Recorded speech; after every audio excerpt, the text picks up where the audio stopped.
こんにちは、牧野海星です。今日はメンバーのスナッチが皆さんにぜひとも紹介したいという映画があるみたいなんで、曲げの新企画として映画のレビューをやっていきます。はい。で、彼はね、メンバーの中でもみんなに言われてるぐらいいい声をしてるんですよ。まあこんな感じで。曲げだってよ。似てない？もうみんなも真似してるぐらいね、いいキャラといい声なんですけれども、そのスナッチに映画をね、紹介してもらいたいと思います。で、今回僕がこのホワイトボードにスナッチが紹介してくる映画のテーマをね、皆さんに最初にちょっと感じ取ってもらえればなということで、5秒間一筆書きでこちらに書いていきます。よーいドン。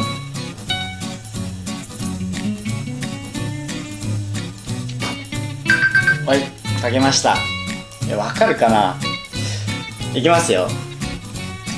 せーの。こんな感じです。わかる人にはわかるかもしれないんですけど、多分大体の人がわかるんじゃないかなって思うんで、とりあえず映画見てみましょうか。はい、じゃあ行きましょうか。どうぞ。舞台はアメリカ東海岸の観光地アミティ島。海開きを目前に控えた夏のある日、浜辺に女性の遺体が打ち上げられた。島に赴任してきたばかりの警察署長ブロディはこれをサメによる襲撃だと考え、安全のために海岸を閉鎖する措置を取ろうとする。しかし毎年多くの海水浴客が訪れるこの島、市長はサメなんているわけがない、サメが出たなんて公表すれば客が寄りつかなくなると町の利益を優先して閉鎖を許可しようとしない。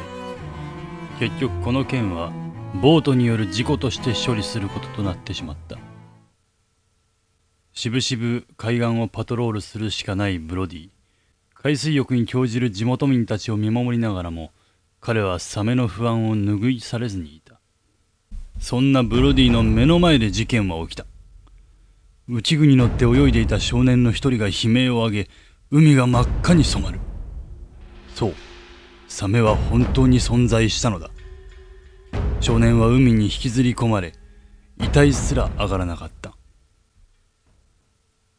襲われた少年の母親がサメを退治した者に賞金$3000の広告を掲載したことにより、事件は明るみに出ることとなった。記者会見の場でブロディは、サメが退治されるまでは海岸閉鎖もやむなしと発言するが、観光客を逃したくない市長とはやはり話が噛み合わない。そんな会見に割って入る男が一人。その男はサメを熟知した地元の漁師クイントだった。クイントは$3000じゃ命は荒れねえ。$10,000払えば俺が退治してやる。と息巻くが、それにも市長は検討しようとだけ言い軽くあしらってしまった。しかし何の対応もしないわけにもいかず、一時的に海岸は閉鎖されることになった。翌日、賞金の話を聞きつけて各地からハンターがアミティに集まってきていた。その中にはブロディが事件解決のために呼び寄せた海洋学研究所の学者フーパーの姿もあった。最初の女性の遺体を確認したフーパーは言う。ボートの事故だなんてとんでもない。サメに食われたんだ。それもこの近海には本来生息しない巨大なサメであると。一方その頃、港では騒ぎが起こっていた。なんとサメが捕まったのだ。釣り上げられたサメを見て大喜びする市長。所長の顔からも笑みがこぼれる。そんな中、フーパーだけは渋い顔をしていた。サメの口の大きさと遺体の噛み傷が合わない。事実を確認するためサメの腹を解剖することを提案するが、市長により却下されてしまう。解剖は夜に持ち越されることとなった。その夜、フーパーとブロディはサメを解剖するが、被害者の遺体は出てこなかった。目的のサメを探すためフーパーの調査船で夜の海に出る2人。調査に向かった先で地元の漁師の船が漂流しているのを発見する。船底には大穴が開き、漁師の死体と巨大なホウジロザメの歯が残されていた。翌日、二人は市長に対して、ホウジロザメが捕まるまでビーチの閉鎖は続けるべきだと詰め寄る。しかし市長は、明日の海開きのことで頭がいっぱいでまるで取り合おうとしない。結局、海岸の監視を強化するのみで海開きを迎えることとなった。そして迎えた海開き当日。サメは退治されたとの報道もあって、海岸は多くの観光客で賑わっていた。しかし、ブロディとフーパーの不安は的中する。海水浴場に巨大なホウジロザメが侵入。海水浴客の一人が犠牲になり、ブロディの息子も襲われかけるという最悪の海開きとなった。ことここに至り、さすがの市長も事態の重大さを認め、サメ退治のために協力を惜しまないことを約束した。ブロディは、サメ退治にはクイントの力が必要だと考え、フーパーと共に彼のもとに赴く。気難しいクイントに難儀しつつも、彼を雇うことに成功し、二人も彼と共に船に乗ることを許された。やがて、準備を終えたクイントのサメ漁船、オルカ号が港から出港する。大海原で、3人の男たちによる生き残りをかけたサメとの死闘が始まろうとしていた。この映画は今や世界で最も有名な映画監督と言っても過言ではないスティーブン・スピルバーグの出世作となった作品です。この映画には当時若干28歳であったスピルバーグ監督によって名作となるために数々の工夫が凝らされています。ここではそんな工夫のいくつかをご紹介していきましょう。